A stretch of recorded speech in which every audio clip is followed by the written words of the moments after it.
Assalamualaikum warahmatullahi wabarakatuh. Bismillahirrahmanirrahim. Biniyatil qabuli wal wusul wa tamami kulli sulin wa ma'mul wa salahi sya'ni zahiran wa batinah dafi'atan likulli syarrin jalibatan likulli khairin lana wa liwalidina wa li'auladina wa ala niyati anna allaha yunawwiru qulubana wa qalibana ma'tuqa wal huda wal afaf wal maut ala dinil islam wal iman bila mihnatin wal imtihanin bihaqqi sayyidi waladi annan jami'atan likulli niyatin salihah wa ila hadratil habib Muhammad sallallahu alaihi wasallam tsumma Syekh Salim bin Sumair wa syarikhihi Syekh Nawawi Al-Mantani. Al-Fatihah.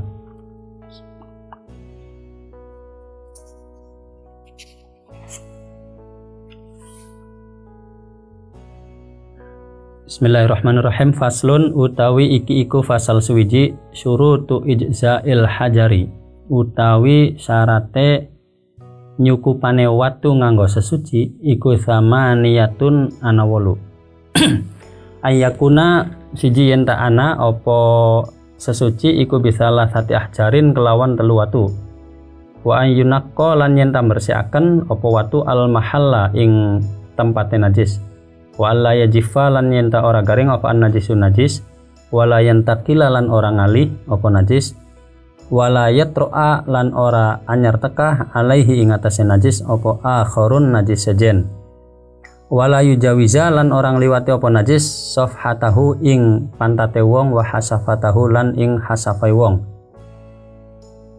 wala yusibahu lan ora ngenai ing najis opo maun banyu wa antakuna lan yenta ana opo al ahjaru piro-piro watu iku tahiratan suci.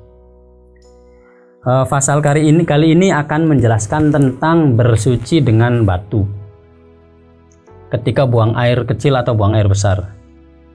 Batu di sini yang dimaksud adalah benda yang punya kemampuan membersihkannya. Tidak harus berupa batu, bisa berupa kayu, kain dan sebagainya. Nah, adapun tisu itu ada ulama berbeda pendapat. Karena yang syariatkan boleh bersuci itu dengan batu. Nah, karakteristik batu itu dia kalau dicelupkan ke air atau direndam di air dalam waktu agak lama pun dia tidak akan rusak. Maka yang menjadi persamaannya harus seperti itu karakternya yang boleh digunakan untuk bersuci. Contoh kain. Kain itu direndam agak lama juga tidak rusak. Beda dengan tisu. Ketika tisu direndam agak lama, maka dia akan hancur. Ini menurut ulama yang tidak bolehkan tisu sebagai alat untuk bersuci. Bahasa Cirebonnya sih peper ya. Nah, itu biasa kita di pesawat atau yang pernah naik pesawat tentunya. Di mobil yang VIP biasanya ada WC-nya itu kan ada bersuci pakai tisu atau di tempat-tempat hotel di mana itu ulama memperdebatkan boleh tidaknya.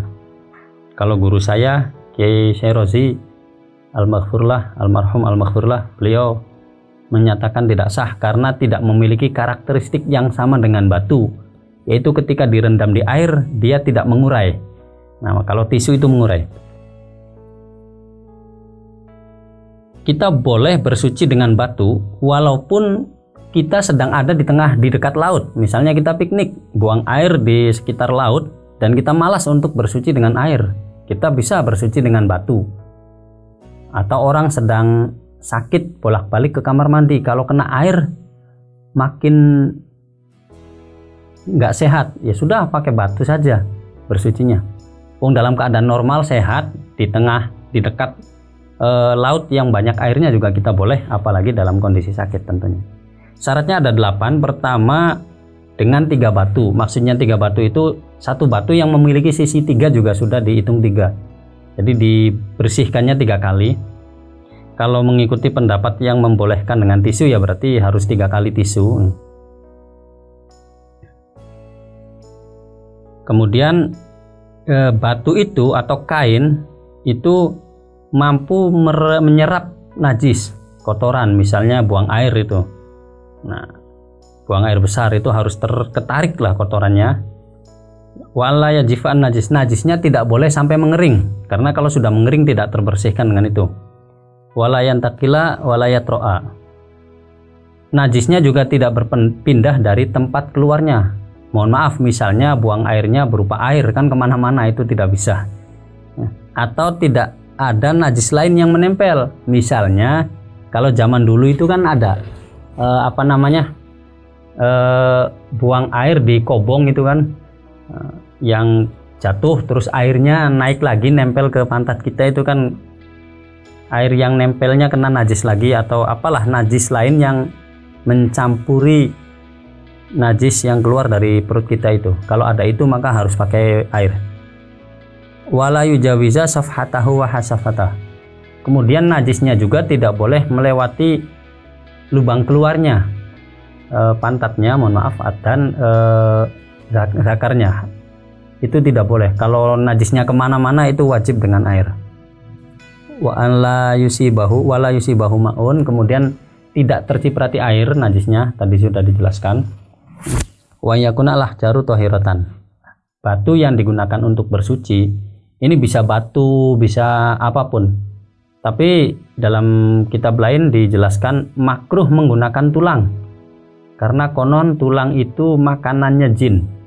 Soal bagaimana cara makannya jin kita nggak tahu ya. Dikhawatirkan kalau ternyata di situ jin lagi makan, tulangnya dipakai untuk kita peper, istilah Cirebonnya, bisa ditempeleng sama jin kita nanti.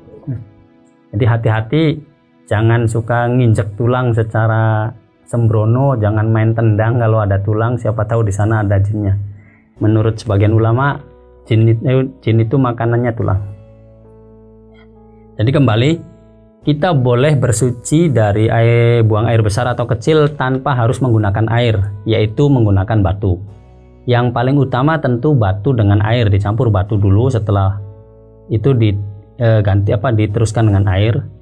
Yang paling utama yang keduanya adalah dengan airnya saja, dan boleh dengan batunya saja tanpa harus darurat. Artinya pada kondisi kita di tengah, di dekat lautan atau di dekat air besar banyak, di dekat sungai juga nggak apa-apa, tidak ada syarat darurat. Nah, itu yang penting, yaitu tadi najisnya belum mengering, kemudian tidak berpindah kemana-mana, najisnya tidak ngamprak kalau bahasa Cirebonnya, kemudian tidak terkena najis yang lain, tidak melewati pantatnya dan hasafahnya, kemudian tidak juga kena air najisnya, dan batu yang dipakai itu batu yang suci. Mungkin itu saja, mudah-mudahan bermanfaat untuk kita. Wallahul muwaffiq ila aqwamit thoriq. Wassalamualaikum warahmatullahi wabarakatuh.